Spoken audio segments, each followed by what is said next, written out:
Big shakeup in Washington today. President Trump fired FBI Director James Comey. This just days following his testimony on Capitol Hill last week. This letter is what was sent to Director Comey. Dear Director Comey, I have received the attached letters from the Attorney General and Deputy Attorney General of the United States recommending your dismissal as Director of the Federal Bureau of Investigations. I have accepted their recommendation, and you are hereby terminated and removed from office effective immediately.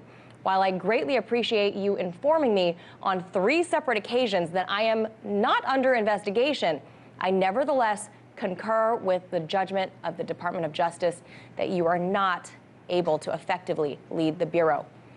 Now, it's essential that we find new leadership for the FBI that restores public trust and confidence in its vital law enforcement mission. I wish you the best of luck in your future endeavors. Of course, signed by President Donald J. Trump. So joining me now to discuss this and more on politics, my political panel tonight, Chris Neiweem, Republican strategist and contributor at The Hill, and Michael Starr Hopkins. He's a Democratic strategist and contributor at the Huffington Post. Gentlemen, thanks for being here tonight. Let's dive right in. James Comey is out, fired, no buts about it.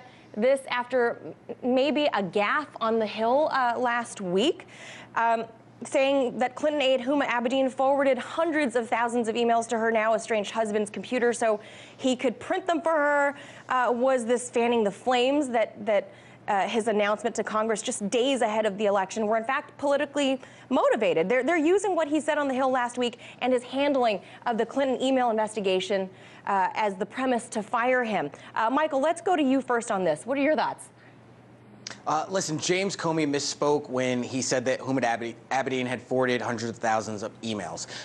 James Comey has had multiple hiccups throughout the investigation. As a Hillary Clinton campaign worker, I witnessed and experienced a lot of those hiccups or errors in the investigation. But let me say this. Donald Trump is under investigation by the FBI for collusion with Russia. And for him to fire the FBI director while that investigation is ongoing is Nixonian, to say the best, and a constitutional crisis, to say the worst. This is huge.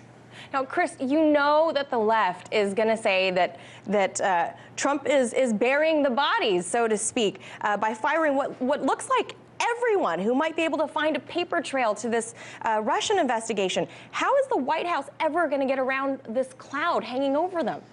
So I agree with my Democratic colleague that it's really shocking. I mean, it's the timing's interesting. I mean, it's if anything, it increases the scrutiny. But this president, one of his positives, one of his sort of alluring aspects is you know the timing and the motivation behind the things that he does. But again, though, you know, Senate Democrats were looking. Chuck Schumer was looking for intense immigration matters in 2015, and then he was crying about it when it came through to the Trump timing. There's never that sort of equalization. And again, when it came to the tarmac meeting, you know, Democrats weren't talking about this. So we have that sort of partisan back and forth. But if anything, I think it actually increases the scrutiny on the president in the media and out there with the timing of this. So I don't necessarily see an immediate political advantage to the president. And it was an interesting development that the FBI director is out at this time.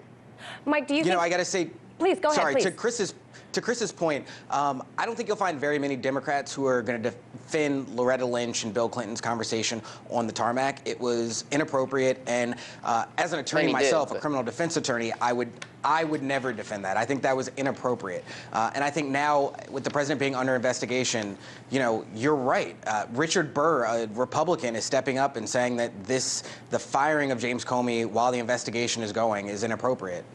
Now, do you guys think that there's any chance that a fair and impartial investigation, at least in the eyes of the public, can get underway, seeing as there's been so much upheaval surrounding this entire investigation? So, Manila, I will say this. I do think that it is interesting that the president, this is a president who said that, you know, he fires people and he's in charge, sort of used this memo from the Deputy Attorney General as this recommendation was given to me and I'm using the recommendation. I will concede that to Michael Michael, that I do find that sort of out of character with the president that makes those tough decisions. But if anything, the scrutiny will be raised, not decreased. And as across the board, President Obama, President Trump, we do need to take individuals that represent the United States of America seriously when there's these sort of issues. But on Capitol Hill, it's always which way the wind blows. And Mr. Comey is a man, not a waffle to be flopped around. So it'll be interesting to see how all this plays out. But it was certainly it was a key development. Michael, how do you think this move from the White House is going to affect the midterm elections next year? I mean, I think this makes it even more likely that Democrats will pick up seats in a landslide election. But I want to say this. This isn't a Democrat or Republican issue. This is about the Republic and the United States of America and who we are as a people. And Democrats and Republicans need to step outside of the political sphere and come together and find a way to get to an independent counsel. Because whether this is about Trump, whether this was a Democratic president, we need to be able to find out what happened. I'd love to be able to give Donald Trump the benefit of the doubt, but given his statements over the last 20 years, I can't, and many Democrats like myself can't either. So we need to get to the root of this, and that's bigger than any politics. Chris, I'll give you the last word tonight. I don't disagree with that. I think that's true. The thing that I would add on, though, is, again, Hillary Clinton, I think part of this political dynamic, I mean, Hillary Clinton lost the election with 2 popular presidents behind her, so I think that this sort of Democratic obsession with this because of the election outcome hopefully abates at some point, because that particular aspect has gotten a little bit old. But I agree with the Republic comments that Michael issued. And I don't think she lost because of this, but I agree with you there, Chris. Certainly could have played a role. We won't know for sure, guys. Thank you so much, Chris Neiweem and Michael Starr Hopkins. Thank you.